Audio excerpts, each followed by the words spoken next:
Standard safety precaution for prevention of nosocomial infection. मतलब हम लोग इसके अंतर्गत देखेंगे कि जो नोज़ोकोमियल इन्फेक्शन है, हॉस्पिटल में फैलने वाला जो इन्फेक्शन है, उसके लिए क्या क्या सेफ्टी प्रिकॉशंस हम लोगों को यूज़ करना है और किस तरीके से उसको प्रिवेंट करना है। सबसे पहले हम लोग देखते हैं कि नोज़ोकोमियल इन्फेक्शन क्या होता है। नोज़ोकोमियल इन्फेक्शन को हॉस्पिटल एक्वायर्ड इन्फेक्शन भी कहा जाता है। यह हेल्थ केयर एसोसिएटेड इन्फेक्शन है, मतलब जो कि हमको हॉस्पिटल से लगने वाला इन्फेक्शन है। Are infections that develop after a patient is admitted to a health care facility and were not present upon admission. मतलब हॉस्पिटल एक्वायर्ड इन्फेक्शन या नोज़ोकोमियल इन्फेक्शन वह इन्फेक्शन है जो कि किसी व्यक्ति को एडमिशन के समय पर, मतलब अस्पताल में भर्ती के समय पर नहीं होता है, लेकिन बाद में अस्पताल में रहते रहते उसको अस्पताल के वातावरण के कारण होने वाला जो इन्फेक्शन है उसे नोज़ोकोमियल इन्फेक्शन कहते हैं। They are usually considered hospital acquired infection if they become clinically evident more than 48 hours after admission। Patient के एडमिशन के बाद अगर किसी भी तरह का कोई इन्फेक्शन किसी व्यक्ति को 48 घंटे या उससे ज़्यादा तक अगर रहता है हॉस्पिटल में रहने के दौरान, तो उसे हम हॉस्पिटल एक्वायर्ड इन्फेक्शन कंसिडर करते हैं, घोषित करते हैं। HAIs can be caused by bacteria, virus, fungus और अदर पैथोजेंस। हॉस्पिटल में होने वाले कोई भी बैक्टीरिया, वायरस, फंगस या पैथोजेंस के द्वारा होने वाला जो इन्फेक्शन होता है वो हॉस्पिटल एक्वायर्ड इन्फेक्शन होता है। इसके ऑब्जेक्टिव्स ऑफ स्टैंडर्ड प्रिकॉशन की हमको जो स्टैंडर्ड प्रिकॉशंस रहे, जो सावधानियां रखनी है, उसके क्या क्या ऑब्जेक्टिव्स है।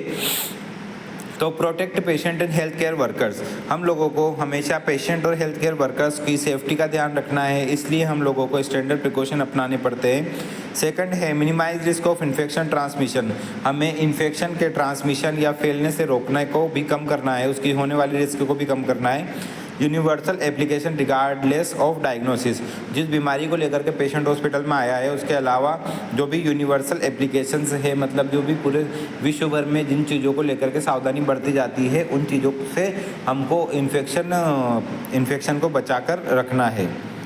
इसके बाद क्या तरीके हैं जिनके द्वारा हम नोज़ोकोमियल इन्फेक्शन को प्रिवेंट कर सकते हैं। तो पहला है हैंड हाइजीन। हैंड हाइजीन का मतलब है कि हाथों को पानी और साबुन के साथ धोना है, एल्कोहल बेस्ड हैंड रब करना है, जब जब आवश्यकता पड़ती है तब हमको हैंड वॉश करना है। Before and after patient contact, after contact with body fluids and after gloves removal, इन सब समय पर हमको हैंड वॉशिंग का ध्यान रखना है। दूसरा है हमको PPE जो पर्सनल प्रोटेक्टिव इक्विपमेंट्स होता है उनका ध्यान रखना है, मतलब हमको इन सब चीज़ों का यूज़ करना है, जैसे gloves, mask, eye protection, face shield, gown, apron, इन सब चीज़ों का हमको यूज़ करना है। Uses based on risk of exposure, मतलब जिन चीज़ों का हमको रिस्क हो सकता है उस चीज़ से रिलेटेड जो भी एक्सपोजर आइटम, जो भी जिन चीज़ों का हमको इस्तेमाल करना है, जैसे कि अगर कांच से रिलेटेड अगर कोई काम कर रहे हैं तो आंखों के सामने कपड़ा होना चाहिए या कोई लकड़ी का टुकड़ा होना चाहिए ताकि वो आँख के अंदर ना जाए। तो इन सब चीज़ों का उस तरीके से हम लोग अलग अलग इक्विपमेंट्स का भी यूज़ कर सकते हैं। इसके अलावा respiratory hygiene and cough etiquette, हमको मुंह को ढक कर रखना है, नोज़ को ढक कर रखना है जब भी छींकना खांसना हो। इसके अलावा रुमाल या टिश्यू का यूज़ करना है और उसको सही डिस्पोजल करना है। और जब भी अगर रुमाल या टिश्यू हमारे पास ना हो तो फिर हमको एल्बो का यूज़ करके और खांसना या छींकना होता है। और जब भी हम किसी भी रेस्पिरेटरी सिक्रेशन के कांटेक्ट में आते हैं या खांसने छींकने से किसी भी तरह का कोई सलाइवा या कफिंग अगर हम एक्सपोज होता है तो हमको तुरंत हैंड वॉश करना है। इसके बाद सेफ़ इंजेक्शन प्रैक्टिस हमें करना है, जिसमें हम सभी प्रकार के नीडल्स, सिरिंज, इंजेक्शंस और जितने भी प्रकार के शार्प मटेरियल्स होते हैं या कोई ब्लड या बॉडी फ्लूइड के अगर कांटेक्ट में आते हैं तब हमको क्लीनिंग का ध्यान रखना है और इन सब चीज़ों को पेशेंट से दूर रखना है।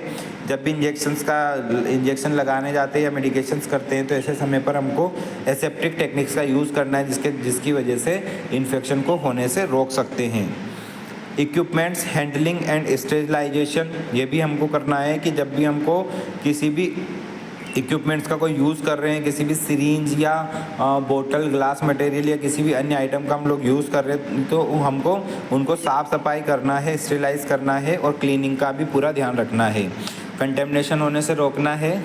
ठीक है। इसके अलावा एनवायरमेंटल क्लीनिंग हम कर सकते हैं, जैसे कि पेशेंट के आसपास के एरिया को रेगुलर क्लीन करके और जो भी सरफेस एरिया होता है उसको डिसइंफेक्टेड करके, और साथ साथ में जो बॉडी फ्लूइड्स होते हैं उनको हम लोग क्लीन कर सकते हैं।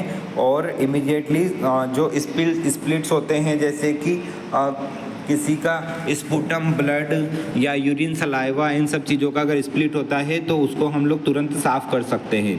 इसके अलावा वेस्ट और शार्प मटेरियल का डिस्पोज कर सकते हैं। जो भी वेस्ट और शार्प मटेरियल्स होते हैं उनको तुरंत हम लोग एक पंचर प्रूफ बैग में भर करके डिस्पोज कर सकते हैं। मतलब जो वेस्ट मटेरियल का डिस्पोजल है, waste material management, biomedical waste management का ध्यान हमको रखना है।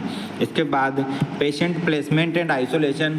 तो आइसोलेशन बहुत ज़रूरी हो जाता है इन्फेक्शन कंट्रोल के लिए या नोज़ोकोमियल इन्फेक्शन को प्रिवेंट करने के लिए।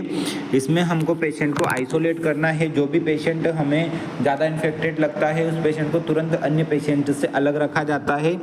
कम से कम 24 घंटे के लिए उस पेशेंट को अलग रखा जाता है ताकि उससे होने वाले इन्फेक्शन को फैलने से रोका जा सके। इसके बाद जो लास्ट चीज़ है वो है रोल ऑफ नर्स। तो नोज़ोकोमियल इन्फेक्शन में नर्सेस के क्या रोल है, जो काम हमको करने होते हैं, मेन हमारे जो उद्देश्य होते हैं, जो कार्य होते हैं उनको समझते हैं। Nurses play vital role in preventing these infections through various strategies.